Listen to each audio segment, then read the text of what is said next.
fundamentalmente lo que me interesa es que entiendan cuál es la discusión en la que estamos hoy. Porque se han mencionado una gran cantidad de fallos, se han mencionado sentencias. Yo quisiera explicar lo siguiente. Entre 1993 y 2008 hay vacío legal. ¿Respecto de qué? Respecto del cálculo del haber mínimo. ¿Cuál es la diferencia entre calcular el haber mínimo y calcular la movilidad? Que el haber mínimo es la plata que empezás a cobrar apenas te jubilás, que se calcula a partir de los 120 sueldos anteriores, que son equiparables a 10 años si los trabajaste seguidos, si no, si tuviste hueco son 120 remuneraciones.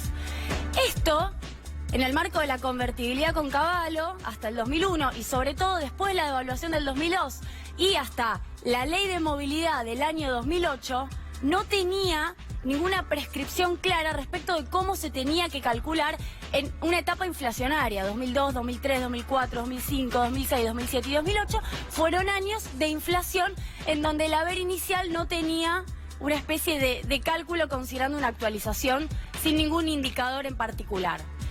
Ley de movilidad en el 2008. La ley de movilidad determina no solo que la actualización de las jubilaciones se hace con esta fórmula que ya el macrismo eliminó, que es salarios y recaudación en un 50-50, sino que determina que el haber inicial también se actualiza en base a esto.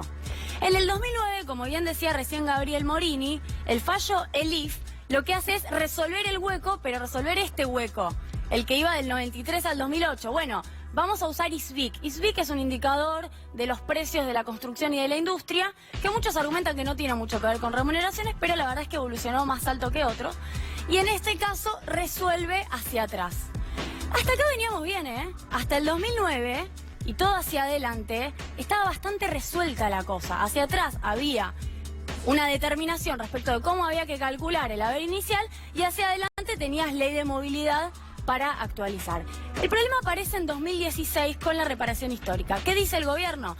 Los que voluntariamente se adscriban a la reparación histórica van a ser actualizados con RIPTE, que es otro indicador distinto que da menos que ISBIC, que es el que se había determinado en el fallo ELIF. Lo que pasa es que, claro, ese millón de jubilados que está en la reparación histórica homologó. Y esa homologación ya está, no hay marcha atrás, tiene el valor de una sentencia judicial. Hasta acá incluso también venía bastante bien la cosa porque solo iba hacia los jubilados que voluntariamente quisieran entrar a la reparación histórica. Lo que pasa es que el gobierno quiso extender esto a todos y a todas las jubiladas, incluso los que no quisieran, estando en juicio, meterse con una actualización a través de RIPTE. Ahora voy a explicar esto. Y por último tenemos la reforma previsional del 2017 que viene a modificar la ley de movilidad del 2008. ¿Con esto qué quiero decir? Porque si no las discusiones van separadas. Primero discutimos haber inicial y después discutimos movilidad.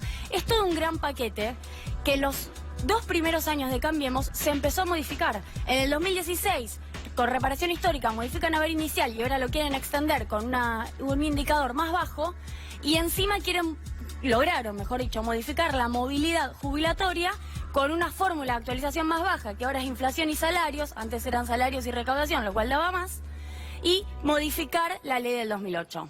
Vamos a la placa que sigue y voy ahora sí con 2 números que son los que ayer incluso estuve mencionando respecto de la diferencia.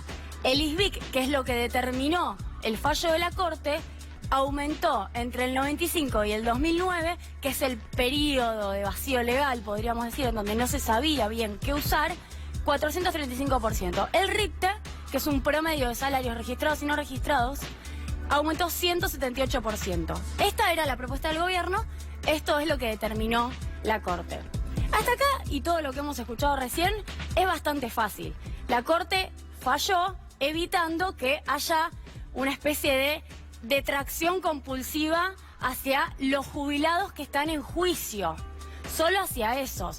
Y por eso quiero ir a la tercera placa, porque estamos hablando de un universo importante y legítimo, pero muy acotado.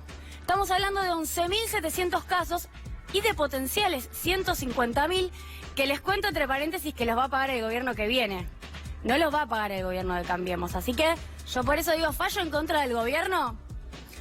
Sigamos. La demanda por reforma previsional, que por ejemplo presenta Fernández Pastor, con quien además tuve la oportunidad de hablar para consultar estos temas, Si determina la inconstitucionalidad de la reforma, que es algo que no incluyó la Corte hoy y que lo podría haber incluido considerando que tiene que ver con el mismo tópico, jubilados, podría incluir o podría abarcar, contemplar a 18 millones. Estamos hablando de 150.000, o mejor dicho, 11.700 casos contra 18 millones. Me parece importante esto porque estos son solamente los que están en juicio.